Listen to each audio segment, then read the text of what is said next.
Okay तो पूर्व video आम पढ़ते कौन ना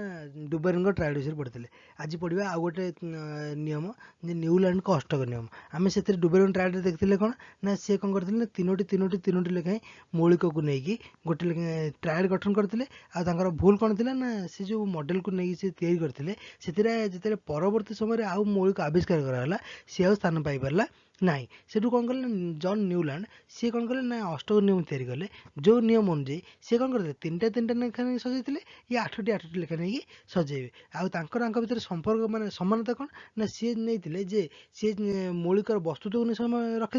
ये भी से मौलिकर वस्तुत्व को लेकिन ही सजाई तो ठीक अच्छे ये पढ़े तुम परीक्षा जे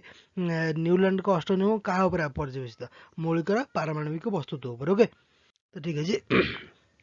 1866 मसीह इंग्लैंडर वैज्ञानिक जन न्यूलैंड मौलिकर पारमाणविक वस्तुत्व को मन रखिए सर्ट क्वेश्चन आधार कर सजा करते पारमाणविक वस्तुत्वर वर्धित क्रम से मौलिक गुड़ी सजाई सबुठ कम पारमाणविक वस्तुत्वर मौलिक हाइड्रोजेन आरंभ करके थोरियम से थोडियम नुआ थोरियम ओके से कौन ना सी कौन कले ना आरंभ कले जे सबुठ वस्तुत्व कार कम कम अधिक अनुଯାयी सजाई सजाई सजाई सजाई चलिए केते मसीह 1866 मसीह तार कौन है सी कौन रखिले ना प्रथम द्वितीय मिसले तृतीय होता तो ठीक है देखिए ये केमी सजाऊँ सी कौन कले ना संगीतर अष्टक स्वर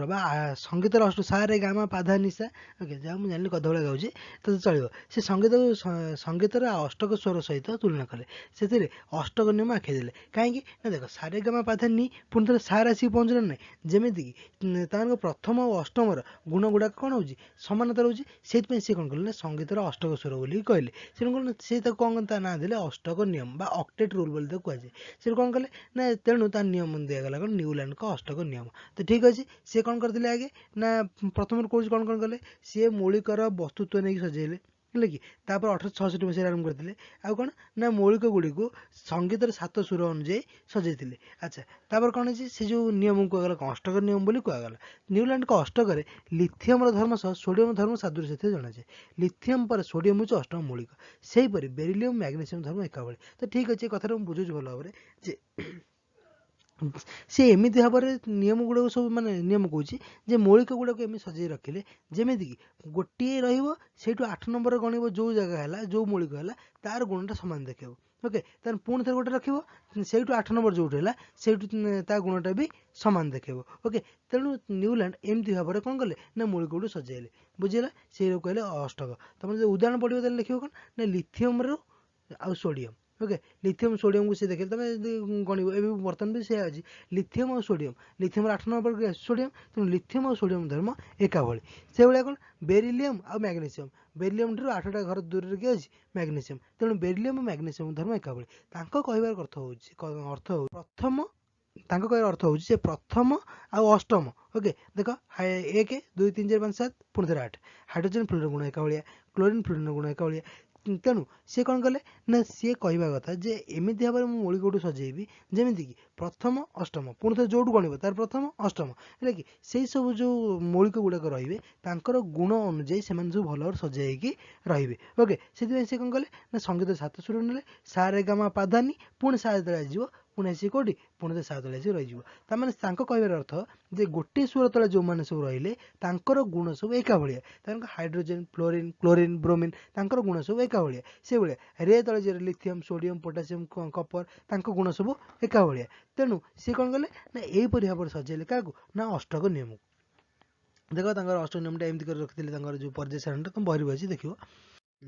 देखागला जे ना भूल कौन रहा ना न्यूलैंड का अष्टक नियम केवल कैल्शियम पर्यंत प्रযোज्य तार कौन ना कैल्शियम पर्यंत देखागला जे प्रथम अष्टम गुण गुड़ाक सब समानता रहा कैल्शियम पर जो मौलिक सब बाहर सी आउ 8 नंबर सामान है ना जेहेतु सामान ना से पचारा कि सार ये है कहीं सी कौन कहते चलो होता है तार कौन ना न्यूलैंड धारणा थी प्रकृति में केवल 56टी 56टा मौलिक थी सी कहे 56टा मौलिक ही रहा आविष्कार हवा किसी ना भविष्य में अधिक मौलिक आविष्कार हो ना किंतु परवर्त समय नुआ मौलिक आविष्कार है जो गुड़िक अष्टक नियम खाप खाइले ना अच्छा सी कौन कहले ना सी कहले ସମୁଦାୟ 56ଟା ଅଛି, ସେ 56ଟାରେ ଖୋଜିବ ଅଧିକା କ'ଣ ହେବ? ଓକେ, କିନ୍ତୁ ଯେତେବେଳେ ଭବିଷ୍ୟତରେ ଆଉ ନୂଆ ନୂଆ ମୌଳିକ ସବୁ ଆବିଷ୍କୃତ ହେଲା, ସେଠୁ କ'ଣ ହେଲା ନା ସେମାନଙ୍କୁ ଯେତେବେଳେ ଅଷ୍ଟକ ନିୟମ ପକେଇଲେ ସିଏ ଆଉ 1 ନମ୍ବର 8 ନମ୍ବରରେ ସମାନ ହେଇପାରିଲେ ନାହିଁ। ସେଠୁ ନ୍ୟୁଲ୍ୟାଣ୍ଡ ମନ କେତେ ଦୁଃଖ ହେଇଥିବ ଚିନ୍ତା କରନ୍ତି। ତାହେଲେ ମୁଁ ଯେଉଁ କହିଲି ବର୍ତ୍ତମାନ ପର୍ଯ୍ୟନ୍ତ ନ୍ୟୁଲ୍ୟାଣ୍ଡଙ୍କ ଅଷ୍ଟକ ନିୟମଟା କ'ଣ କହିଲି? ଓକେ, ସେଟା କହୁଛେ ଯେ ନ୍ୟୁଲ୍ୟାଣ୍ଡଙ୍କ ଅଷ୍ଟକ ନିୟମରେ ନ୍ୟୁଲ୍ୟାଣ୍ଡ ଏକଥା ଜଣେଇଲେ ଯେ ଅଷ୍ଟକ ନିୟମରେ କ'ଣ ହେବ, ତମେ ଯଦି ମୌଳିକ ଗୁଡ଼ିକୁ ସେମାନଙ୍କ ପାରମାଣବିକ ବସ୍ତୁତ୍ୱର ବର୍ଦ୍ଧିତ କ୍ରମରେ ରଖିବ, ମାନେ ତାଙ୍କର ଯେଉଁ ବସ୍ତୁତ୍ୱ ଗୁଡ଼ିକୁ ବଢ଼େଇ ଯଦି ରଖିବ, ତାହେଲେ ପ୍ରଥମ ଅଷ୍ଟମର ଗୁଣ ଗୁଡ଼ାକ ସମାନ ହେବ। ତାପରେ ସେଠୁ ସିଏ କ'ଣ କଲେ, ଆକୁ ସଙ୍ଗୀତର 7 ସୁର ସା ରେ ଗା ମା ପା ଧା ନି, ପୁଣି ଥରେ ସା ହେଲେ କ'ଣ ମୂଳକୁ ଆସି ଚାଲିଯିବ। ତାପରେ କ'ଣ କହିଲେ, ପ୍ରତ୍ୟେକ ସ୍ୱର ତଳେ ଯାହା ରହିବ ସେମାନଙ୍କ ଗୁଣ ଭିତରେ ଅଦ୍ଭୁତପୂର୍ବ ସାମଞ୍ଜସ୍ୟ ଦେଖାଯିବ ହେଲା। ତାପରେ ରହିଲା କ'ଣ ନା ସିଏ ହାଇଡ୍ରୋଜେନ୍ ପାଖରୁ ଆରମ୍ଭ କଲେ ମାନେ ଥୋରିୟମ୍ ପର୍ଯ୍ୟନ୍ତ ଚଲେଇଲେ, କିନ୍ତୁ କ୍ୟାଲସିୟମ୍ ପରଠାରୁ ଯେଉଁ ସବୁ ରହିଲେ ସେମାନଙ୍କ କ୍ଷେତ୍ରରେ ମ୍ୟାକ୍ସିମମ୍ ଜାଗାରେ ଅଷ୍ଟକ ନିୟମ ସାଟିସ୍ଫାଏ କଲା ନାହିଁ। ଓକେ, ତାପରେ ରହିଲା କ'ଣ ନା ନ୍ୟୁଲ୍ୟାଣ୍ଡ ତାଙ୍କ ସାରଣୀରେ କେତେକ ମୌଳିକ ଗୋଟେ ଜାଗାରେ ରଖିଦେଇଥିଲେ। ତାପରେ କ'ଣ ତାଙ୍କର ଥୋରିୟମ୍ ପର୍ଯ୍ୟନ୍ତ ପ୍ରଯୁଜ୍ୟ ଥିଲା। ତାପରେ ଆଉ ଯେଉଁ ନୂଆ ମୌଳିକ ଆବିଷ୍କାର ହେଲା ସେମାନେ ଆଉ ତା ଜାଗାରେ ଖାପ ଖାଇଲେ ନାହିଁ ହେଲା। ତାପରେ କ'ଣ ହେଇଛି ନା ସିଏ ଅନେକ ମୌଳିକକୁ ଆଣି ଗୋଟେ ଜାଗାରେ ରଖିଦେଇଥିଲେ। ଯେହେତୁ ଏଇସବୁ ଜିନିଷ ସେ କରିଥିଲେ ତାଙ୍କ ମଡ଼େଲରେ କ'ଣ ତ୍ରୁଟି ଦେଖାଗଲା ତାଙ୍କ ମଡ଼େଲରେ। ଓକେ, ସେଥିପାଇଁ କ'ଣ ହେଲା ନା ପରେ ଆସିବେ କିଏ, ମେଣ୍ଡେଲିଫ୍। କାଲି ପଢ଼ିବା ତ, ଠିକ୍ ଅଛି, ଥ୍ୟାଙ୍କ ୟୁ।